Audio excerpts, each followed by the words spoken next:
наблюдаваме. Чакай сега, ай, започваме. Значи, его започва. Его ще има. Тъй. Тук ще наблюдаваме Моля вътища. загасяване на джот с шими, така наречената широчинно импулсна модулация. Джоде, това да ни бъркаме оттам, че има ток.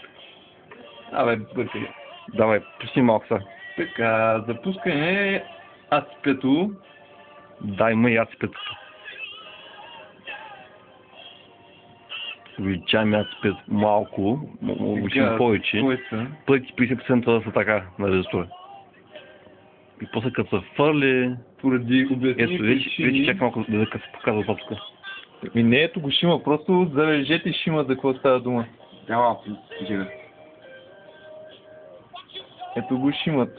Добре, също го шима просто... Тук малко го погубваме от осцилскопа, защото някой да върнем осцилскопа. И сега да се върнем към диода. Закплан. Его диода. Угаса. Това е минималното снижение тази цифра. Така.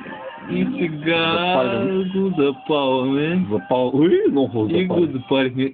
Но вече имаме резистор в схемата, да забележим. Много важно. Много важно е. И просто всичко е магията.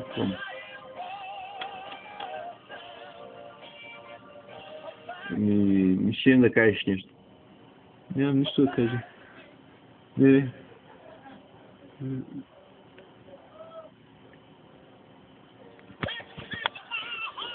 И отново, я? Какви точки гледа единичните импулси? Коефициентно запълни половин процент. Коефициентно запълни тук... Може да е музиката. Май. Чакай малко. Тъй. Това ниски обаче си иде. Аз бях това. Да, наистина ще стане това. Това път ти го рече, не съм го казал аз. И имаш нещо да добавиш? Не, просто няма какво да добавя. Работи. И това е много приятно виж. Чао.